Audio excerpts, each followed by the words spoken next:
আমার মনে আছে আমার আম্মুকে নিয়ে আমি ট্রাকে করে পালাইছিলাম বাসা থেকে। কয়েকটা সিনেমার অ্যানাউন্সমেন্ট ছিল, অগ্নি-3, পোড়ামন 2, তারপর ককপিট দেবের সাথে। বেসিক্যালি আমাকে আসলে কাজ করতে দিচ্ছিল না সময়টা। সেখানে আরেকজন মানুষ জড়িত, অন্তু করিম, আব্দুল আজিজ ভাই তো প্রোডিউসার। আমার ফ্যামিলি সবাই খুবই পর্দা করেন এবং তারা খুবই কনজারভেটিভ। তো আমাকে বললো যে তুমি বাসা থেকে বেরিয়ে হতে পারবে না, আম্মুকে তো যাতা বকাবকি শুরু করে দিল। এবং আজিজ ভাই বললো যে তোমরা যদি তুমি যদি ইন্টারেস্টেড থাকো, তুমি কাজটা আসলে করতে চাও, দেন আমাকে শেয়ার করো, বাকিটা আমি দেখছি।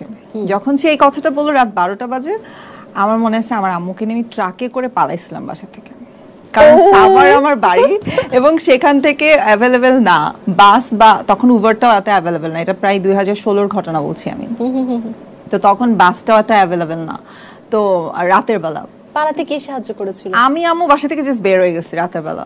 বের হয়ে যে সামনে জাস্ট একটা ট্রাক পেয়েছি, রাতে আমাদের ওই রোডটাতে প্রচুর ট্রাক চলে, এন্ড আমরা একটা লোককে অনেকক্ষণ দাঁড়িয়ে থেকে, প্রায় আধা ঘন্টা দাঁড়িয়ে থেকে একটা লোককে রিকোয়েস্ট করে বললাম যে প্লিজ আমাদেরকে একটু তুলে নেন। ভয় লাগেনি?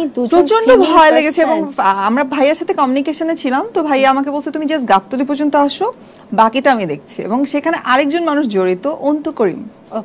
সেই ভাইয়াকে আমি ফোন করি, সে আমার অনেক ক্লোজ ছিল তখন, এবং আম্মু ফোন করার পর ভাইয়া আমাদেরকে বাইকে করে দুজনকে নিয়ে গেছে।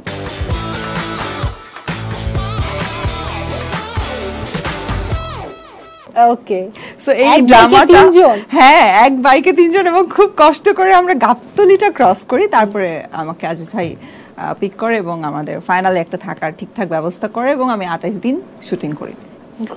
অনেক স্টোরি, লাইক একদম ফিল্মের স্টোরি একদম। এটা নিয়ে তো আরেকটা সিনেমা বানানো উচিত ছিল। করব, ওকে, প্ল্যান আছে তার মানে। বাট সবথেকে যে জিনিসটা আমার কাছে অবাক লাগলো, সেই যে ভাই যিনি ছবি তুলে দিয়েছিল, মানে এরকম ফেমাস ভাই পাওয়ার জন্য ভাগ্যর প্রয়োজন। একদম, আমার পুরো স্টোরিতে সবাই ফেমাস, কিন্তু মানে পুরো ঘটনাতে ডিরেক্টর হয়ে গেছে, ফটোগ্রাফার ডিরেক্টর হয়ে গেছে আমার সিনেমার, এবং আমি নায়িকা হয়ে গেলাম। অন্তু করিম ভাই তো নায়কই ছিল, এবং আব্দুল আজিজ ভাই তো প্রোডিউসার। একদম ফুল প্যাকেজ।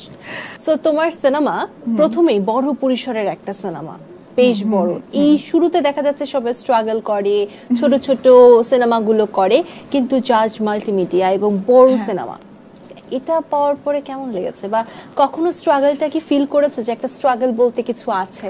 অনেস্টলি বলি, আমি ওই সময়টা একদমই ফিল করিনি।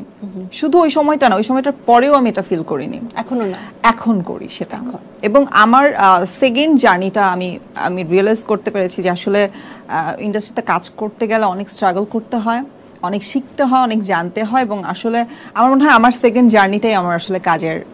সেকেন্ড জার্নি কেন বলছো? সেকেন্ড জার্নিটা এই কারণে বলছি, কারণ প্রথম আমি যখন কাজটা শুরু করি 17-র দিকে, ওটা প্রথম সিনেমার পরে কিন্তু আমার বেশ কয়েকটা সিনেমার অ্যানাউন্সমেন্ট ছিল, অগ্নি-3, পোড়ামন 2, তারপর ককপিট দেবের সাথে। এগুলো সব ফেলে রেখে আমি বাসায়, ফাইনালি আমাকে আবার বাসায় ব্যাক করতে হয়, কারণ আমাদের ফ্যামিলি অনেক ঝামেলা করছিল ওই সময়।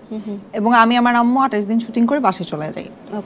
দেন যেটা হয় যে আমি প্রায় অলমোস্ট 1-2 বছর কাজ করতে পারিনি। এবং মজার ব্যাপার হচ্ছে তখন করোনা শুরু হয়, যার কারণে আমরা কাজে মানে মানুষ না নোটিস করতে পারে না, মানুষ ভাবছে যে করোনার জন্য কাজ করছি না, বাট বেসিক্যালি আমাকে আসলে কাজ করতে দিচ্ছিল না সময়টা। তো দেন সবকিছু শেষ হওয়ার পরে আমার সেকেন্ড টাইম যখন আমি একদম স্থির করে ফেললাম, আমার ফ্যামিলি বুঝে গেছে যে না, এই মেয়েটাকে আসলে এই কাজ ছাড়া অন্য কিছু ছিলাম না, আমি তাদেরকে খুব সুন্দর করেই কনভিন্স করছি। আমি কখনোই খুব শান্তশিষ্ট এবং লক্ষ্মী বাচ্চা, সো আমি তাদেরকে সুন্দর করে কনভিন্স করছি, এবং তারা বুঝে গেছে যে না, ও আসলে এটাই করতে চায়।